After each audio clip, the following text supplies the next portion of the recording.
Hi, my name is Quentin Daniels, and today we're going to be talking about immigration, specifically child immigrants in detention facilities and families being segregated as of late. So, what's wrong with these detention facilities? Well, imagine you walk in, there's multiple cages. Some of these cages have up to 40 children per cage. Some have rashes and hives. They're cold, they're scared. Uh, they don't have true bedding. I mean, they have bedding, but, not nothing comfortable, I would assume. They have cots with a little sheet. I don't know if you've been to jail or prison. I was unfortunate enough to go there for a day. Uh, wasn't great. I had a tiny sheet, no pillow. Wasn't fun. Freezing. So, and I mean, this happens to thousands of children every day.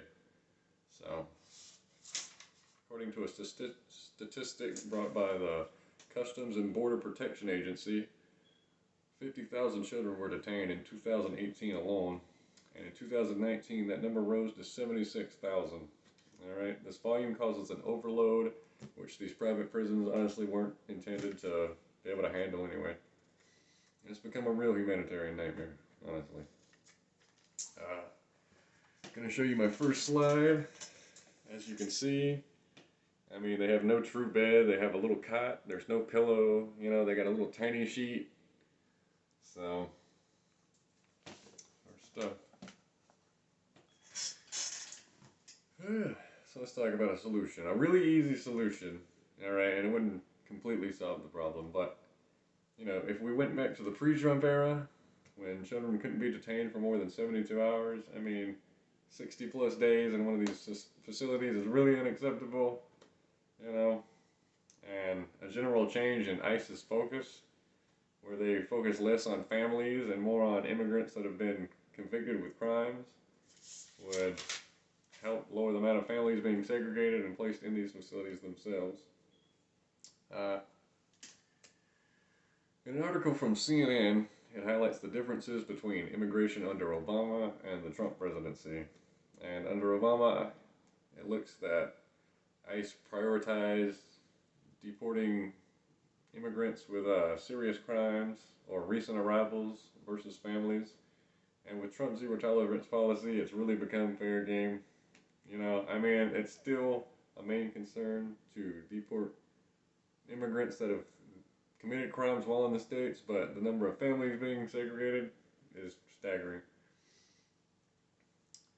So, if we look at 2016 figures by the Department of Homeland Security, more than 90% of deported immigrants had been convicted of a serious crime while they were in the States. So, just to prove that out to you, I don't know if you can see it, but there's the website. I have it highlighted. I know it's going to be a little hard to read, so bear with me. And this type of policing provides multiple benefits. I mean, for one, it keeps people safer because they're deporting people that have committed crimes. If you had to deport someone, which one's more ethical? That versus someone who's been here 20 years, he's never broken the law, he's got a family, so you do the math. And I think it, gives families a fair shake. NBC News found that 7 children had died in 2019 while in one of these containment facilities. And I know, 7 sounds like a small number. You can count it on both your hands. But I mean, at the end of the day, that's 7 children who, 7 mothers will never hug their children. So, and it doesn't look good on us here or abroad either. But as you know, children like the elderly have immune systems that are more easily compromisable, and we can see that some of these detention facilities lack these basic qualities that children need, really. So a first-hand account by Lizzie O'Leary, if you don't know her, she's an American journalist she writes articles for multiple news agencies.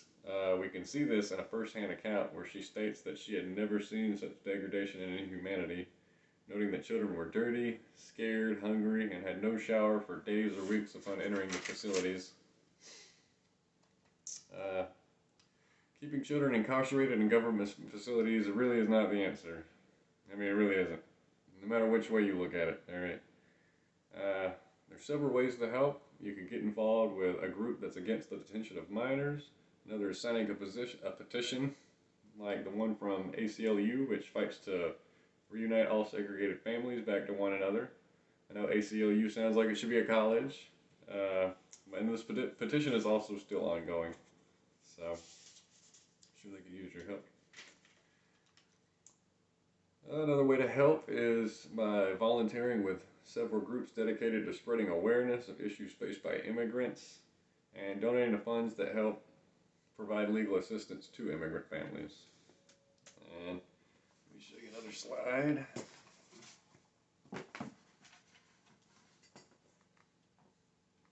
Oh, and as for legal assistance, the Immigration Justice Campaign is one of the organizations that, fights to provide lawyers and representation among your immigrant families.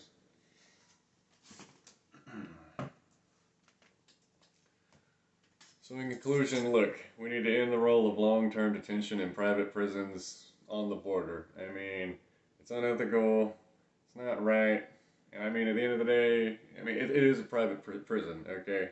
So, nobody should profit from child suffering. I could write a whole article and give a speech on just that, but I'm not going to.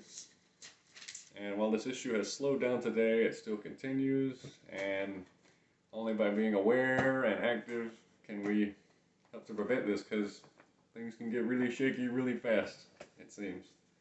And I hope you enjoyed the presentation.